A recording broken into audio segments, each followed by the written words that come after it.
রাজ্যে ফের হাসপাতালে কিশোরী রোগী শ্লীলতাহানির অভিযোগ। হাওড়া হাসপাতালের সিটি স্ক্যান বিভাগে রাতে এক 13 বছরের কিশোরী শ্লীলতাহানি ঘিরে উত্তাল হাওড়া হাসপাতাল। গ্রেপ্তার অভিযুক্ত সিটি স্ক্যান বিভাগের অস্থায়ী কর্মী। অভিযোগ, শিবপুরের বাসিন্দা 13 বছরের কিশোরী 28 তারিখ নিউমোনিয়া নিয়ে ভর্তি হয় হাওড়া হাসপাতালে। আজ শনিবার রাতে তাকে সিটি স্ক্যান করাতে নিয়ে যাওয়া হয়। হঠাৎ করে কিশোরী কাঁদতে কাঁদতে বেরিয়ে এসে অন্য এক রোগীর আত্মীয়র কাছে সাহায্য চায়। বাইরে দাঁড়িয়ে থাকা কিশোরীর মা দৌড়ে আসে। এরপরই খবর যায় এলাকায়। কিশোরীর পরিবার ও পরিজনেরা খবর পেয়ে পৌঁছে যায় হাসপাতালে। চলে বিক্ষোভ। অভিযুক্ত কর্মীকে মারধরের চেষ্টা করে। হাসপাতালে পৌঁছায় হাওড়া থানার পুলিশ। অভিযুক্ত কর্মী আমর রাজকে জনতার রোষ থেকে উদ্ধার করে নিয়ে যায়। পরিবারের অভিযোগের ভিত্তিতে অভিযুক্তকে গ্রেপ্তার করে পুলিশ। সিটি স্ক্যান রুমে গেছিলাম পেশেন্টকে নিয়ে, তো 3-4 জন ছিল, আমরা ওয়েটিংয়ে ছিলাম। আমরা ফর্মালিটিস সব কমপ্লিট করছিলাম। তার মধ্যে যে সিটি স্ক্যান রুমে যা স্ক্যান হচ্ছিল সে চেঁচাচ্ছিল বাচ্চাটা।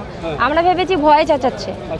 তারপর সে যখন কমপ্লিট করে বেরিয়ে এলো, সে রীতিমতো ভয়ে দৌড়ে কাঁপতে কাঁপতে এসে তার বাড়ির লোককে জড়িয়ে ধরলো। তারপরে আমার দিদিকে জড়িয়ে ধরলো। ধরে রীতিমতো এরকম খামছে, ভয়ে ধরে রয়েছে। কি হয়েছে বললো, আমার ঠোঁটে কামড়িয়েছে, কিস করেছে, আমাকে বিভিন্ন জায়গায় হাত দিয়েছে, আমার জামা কাপড় খোলার চেষ্টা করেছে। বলেছে যদি বাড়ির লোককে বলিস তাহলে তোকে ইঞ্জেকশন দিয়ে দেবো।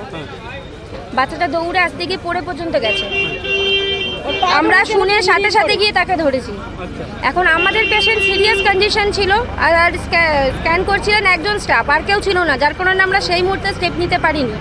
সব পেশেন্ট কমপ্লিট করে তার বাড়ির লোক ততক্ষণে চলে এসেছিল, পুলিশ এসেছিল। এখন তো পুলিশ নিয়ে এসছে এখানে, এরপর জানি না কি হবে। তখন পুলিশকে খবর দেওয়া হয়েছে। পুলিশ তো হসপিটালের চারদিকে ঘুরবে না, এটা তো একটা কথা। কোথাও ঘটনা ঘটবে তো পুলিশ আসবে।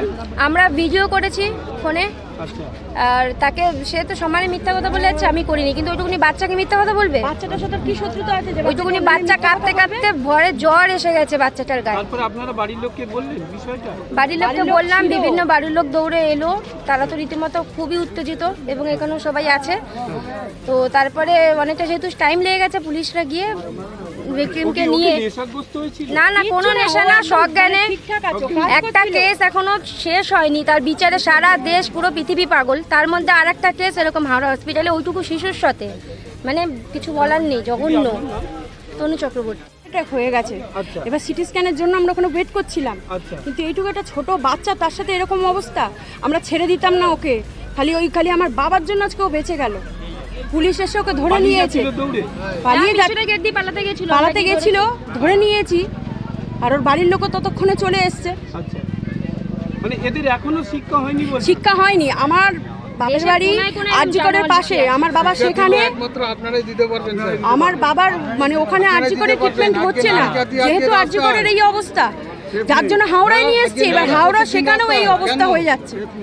হাওড়া হাসপাতালের মধ্যে এইরকম নরক, মানে এই ধরনের দস্যু রয়েছে, কি বলবেন এখানে? আরো সব জায়গায় রয়েছে, বিভিন্ন জায়গায় ছড়িয়ে ছিটিয়ে লুকিয়ে রয়েছে সব। কি বলবেন দিদি, এই ঘটনা একবার চোখের সামনে দেখে না, ন্যায় বিচার পাবো না, পাবলিকের কাছে ছেড়ে দিক। আজকে 22 দিন হয়ে গেল। আপনার নাম দিদি? আমার নাম টুকু চৌধুরী।